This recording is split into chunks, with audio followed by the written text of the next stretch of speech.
Good afternoon and welcome back to The Stump. And The Stump is a place basically where friends and colleagues can come and talk about specific topics relative to business or interpersonal relationships or different topics. My name is Rick Barton. I'm the CEO and president of Barton Performance Group. And today I'm joined by Alan Jarboe, Chief Strategy and Financial Officer from CalCo Cutaways. Welcome, Alan. Thanks, Rick. As Rick mentioned, I'm an attorney at law, CPA here in the state of Illinois. I've spent most of my career as a CFO at various companies. Yeah, great profession. I love doing it. It's a challenge right now. Great. And today's topic, we're going to be talking about setting goals. So we're going to go just a little bit different than the traditional acronyms, things like that, but we're going to really get into it. And I thought as a process, we could talk about what is setting goals, and then why is that important? And then kind of round it out by saying, what would be some tips that we could offer to help people with setting goals? How does that sound? Great. Perfect. So how would you describe what is setting goals in your words? Goal setting is really deciding what you want to accomplish, whether it's for the week or for your life, and then setting an action plan to accomplish those goals.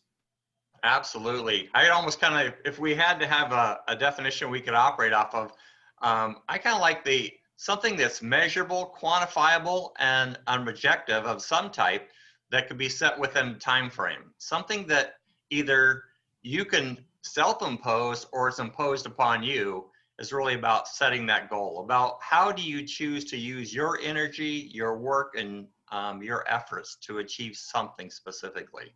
I agree. And those are all elements of goal setting, right? Because if you don't break it down into action items, you don't have anything really to work from.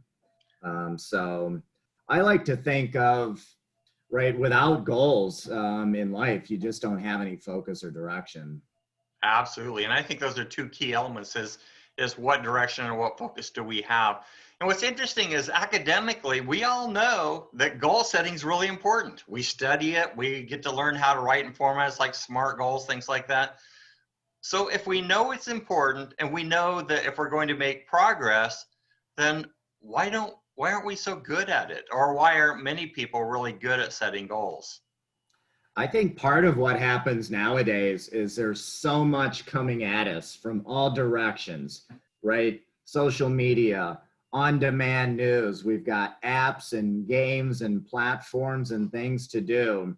It's very easy to go down the rabbit hole and get lost of what do you really want to accomplish in life and how to do that. Absolutely. I kind of think too, maybe we are good at setting goals, but maybe not achieving them or following up on them or executing them or holding ourselves accountable. So maybe it's not as simple as you just say that we're not good at setting goals. Maybe I can step back of that from a bit. I think that's a good point too. And it's very easy for people to set goals that are too broad and ambiguous, right? Without an action plan. I want to be a millionaire, for example, or I want a new car. Well, right, those are too vague. You can't even develop an action plan around that. Or you say that, hey, like you said, I want to be a millionaire. Well, what did you do today that's going to be keeping you on that path to become a millionaire? What are the elements of a success to be able to help make that happen? So right. Let's talk about why this is important. Why is it important that we set goals? It's a written action plan, right? Again, as I said, without goals, you lack focus and motivation and direction, right? You don't have anything to work from. So to me, it's really as simple as that. Absolutely. I know I keep saying absolutely because it's right there with you. It's important also to understand, are we making progress? Are we moving forward to either increase pleasure in our life or decrease the pain? How are we moving from where we are from one state or one objective to getting stronger, learning more, moving faster, all these different types of attributes that let us know that we're making progress?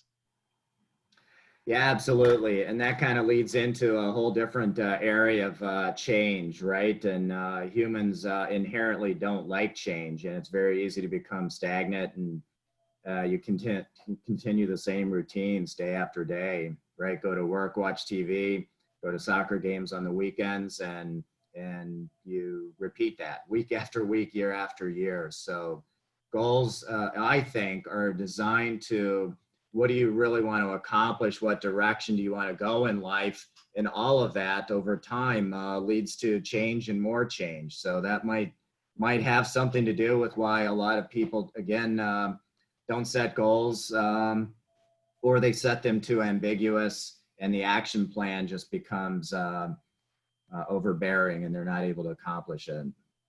Absolutely. Boy, I like that word. Absolutely. I've said that a lot, but I'm right there with you.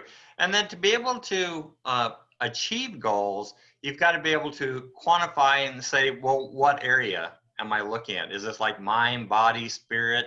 Or are these goals self-imposed that I'm saying that I'm going to drive? Or are they goals that are put on me that my organization is expecting me to deliver?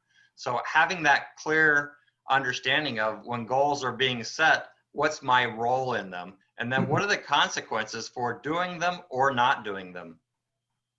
Right. And that leads to their separate areas in life, right? That should have different goals, right? What do I want to accomplish in my personal life?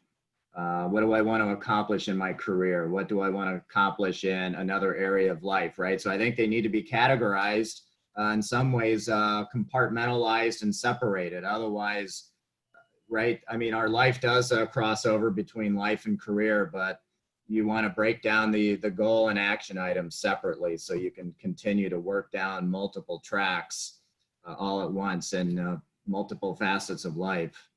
Absolutely. And with that, well, I tend to like that word absolutely. So when I think about compartmentalization, as you mentioned, part of that could be, is this a time-based thing? So what do I expect to achieve in the next 6 months or 30 days or 5 years or 10 years? What are my aspirations and how do those goals fit into those different parameters? So I'd like to go ahead, can we transition a bit to, if you were to offer tips to our listeners and viewers, what would be some tips you would provide that would help people in setting goals? Right, because ultimately that's the most important thing, and that's what really matters. So I would first set a goal that motivates you, right? If you're not interested in it, you won't do it. So it has to be motivating, and set something called SMART goals, right? There are different acronyms out there for it, but it should be specific, measurable, attainable, relevant, and time-based, right? So going back to specific, it must be clear and well-defined. Measurable, you must be able to measure the degree of success. If you're tracking along towards achieving that or not. Attainable, they shouldn't, right? You have to be able to achieve it, but not make it too easy. Otherwise, what's the point of setting the goal if it's too hard or too easy? It should be relevant and aligned with the direction that you want to take with your life. And then time bound, it has to have a deadline, right? So, and then the last couple of action items here I have on my list is put them in writing, right? Whether it's a separate notebook, and I would encourage anyone to have a separate notebook for goals, because otherwise they'll get lost with notes from phone calls, meetings, your grocery list. It'll get mixed up, and it's not very well organized. Make an action plan, and then stick with it. Right, that might be the hardest part, is just to stick with it. I'd like to offer just three more that I think would kind of dovetail nicely with yours. One, to step back and really think about, where am I now and where would I like to be? And it could be kind of brainstorming activity. Where am I honestly, and where would I like to be? What's the gap that I have between where I am to where I need to be? And then to categorize and prioritize those things needed or required to be able to close that gap.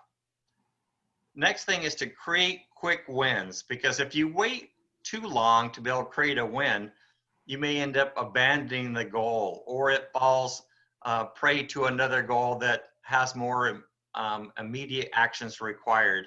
The last thing I'd offer is that make your goals open so that all people can see them. You know, communicate, let people know, hey, I have this goal. This is what I want to do. Because the more that you make it transparent to other people, that creates an accountability to you. And other people say, hey, I know that you had a goal of doing X. How are you doing on that? We talked about that. Where are you? So as long as you're self-disclosing, hey, I have these goals, that accountability kind of helps become an additional driver or provides that fuel to be able to help close gaps. I agree with that. And I like that last one because it does help to have a coach or someone else helping you be accountable to yourself. Ultimately, it takes a lot of motivation and discipline to maintain accountability to yourself without anyone else helping you with that.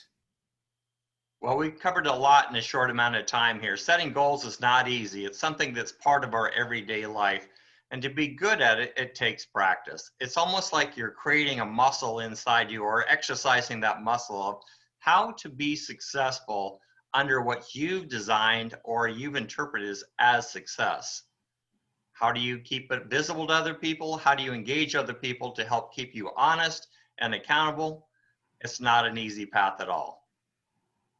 It's really not. It's very hard and one that requires a lot of focus and discipline every day. It's very easy to get off track. So good luck with everyone with your goal setting and your action plans. Absolutely. We'll see you next week when we talk about our next topic, which I believe is on change management. Have a great weekend. Thanks for being here, Ellen. Goodbye, everyone.